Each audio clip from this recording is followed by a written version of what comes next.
Alors, je le disais, ces tarifs, ces nouveaux tarifs qu'on n'espérait pas, mais finalement, ça s'avère. Depuis minuit une, Donald Trump a imposé des tarifs de 35 sur les importations canadiennes.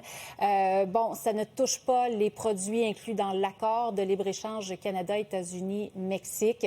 Est-ce que ça signifie la fin des pourparlers entre Mark Carney et Donald Trump? La question demeure pour l'instant. Maître Geneviève Dufour est professeure titulaire, faculté de droit à l'Université d'Ottawa. Bonjour, Maître Dufour. Bonjour. Je le disais, Mark Carney dit qu'il veut continuer à négocier de la façon dont ça s'est passé hier, cette annonce de 35 de tarifs. Comment vous voyez ça pour la suite?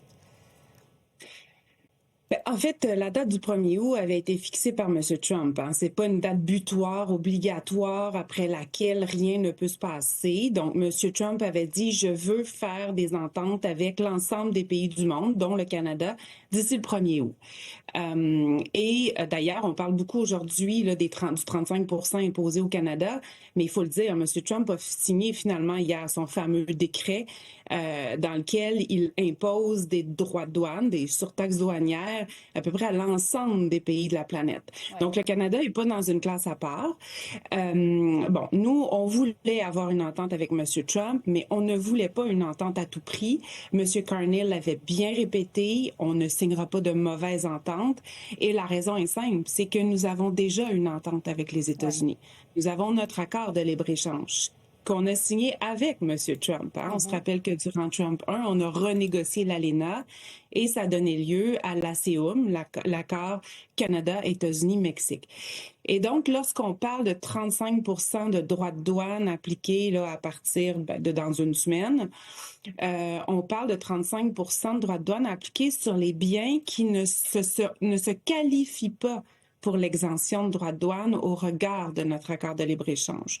Donc, c'est un peu moins de 10 des biens qui traversent la frontière, pas des volumes, mais des types de biens qui traversent la frontière vers les États-Unis, qui vont être surtaxés de 35 Justement, cet accord Canada, États-Unis, Mexique est central au moment où l'on se parle. Elle nous protège en quelque sorte actuellement de tous ces tarifs que pourrait vouloir imposer Trump. Mais cet accord vient à échéance dans un an.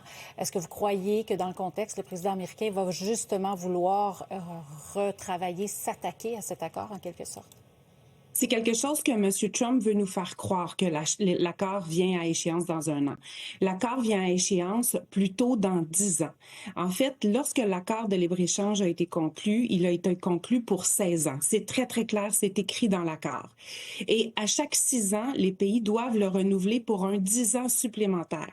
Donc, ce qu'on veut, c'est que ça tombe jamais en bas de 10 ans de prévisibilité, parce que c'est ça un accord de libre-échange. On peut pas conclure un accord pour 5 ans, 6 ans, 8 ans. On veut un accord à très long terme et on se dit que 10 à 16 ans, c'est un bon délai pour que les entreprises aient suffisamment de prévisibilité pour prévoir leur chaîne d'approvisionnement, leurs intrants, leurs lieux d'exportation, etc. L'an prochain, ce qui doit se passer avant le 1er juillet 2026, c'est que les 3 États doivent s'asseoir autour de la table et déterminer s'il y a des choses à modifier dans le fonctionnement de l'accord. Et si un des 3 pays souhaite modifier l'accord, les modifications doivent être adoptées par consensus. Donc, ça veut dire qu'il n'y a pas un des 3 pays qui peut décider de le changer. Et donc, dans ce cas-là, ça veut dire que le Canada n'est pas dans une position de faiblesse. C'est-à-dire que l'accord continue à exister pour encore 10 ans à partir de juillet prochain, donc dans un an, et que si on veut le modifier, les 3 pays doivent être d'accord, ou en fait, aucun des 3 pays doit avoir d'opposition à la modification. Et si M. Trump veut donc modifier l'accord, il doit avoir l'accord des 2 autres. Bon, on suppose qu'il va user de contraintes, de menaces, de sa méthode Trump pour y arriver, mais il en demeure pas moins que, juridiquement parlant, parce qu'on parle d'un accord juridique, d'un accord de libre-échange, d'un traité, on n'est pas en position de faiblesse et il faut arrêter de faire le jeu de M. Trump de dire que oui, on doit renégocier l'accord. On ne doit pas renégocier l'accord. Ce ne sont pas les termes de l'accord. Il est simplement écrit qu'on doit réviser son fonctionnement. Donc, si je comprends bien, par exemple, l'an prochain, M. Trump voulait nous faire céder sur certains points. Les deux autres partis ne sont pas d'accord. M. Trump pourrait vouloir quitter la table. À ce moment-là, l'accord actuel serait maintenu. L'accord va être maintenu. L'accord est maintenu pour encore 11 ans à partir d'aujourd'hui, 10 ans à partir de l'an prochain. Évidemment, une des trois parties peut se retirer de l'accord en notifiant son retrait, en dénonçant l'accord, lequel cas, ça prend des mois avant que ça entre en vigueur.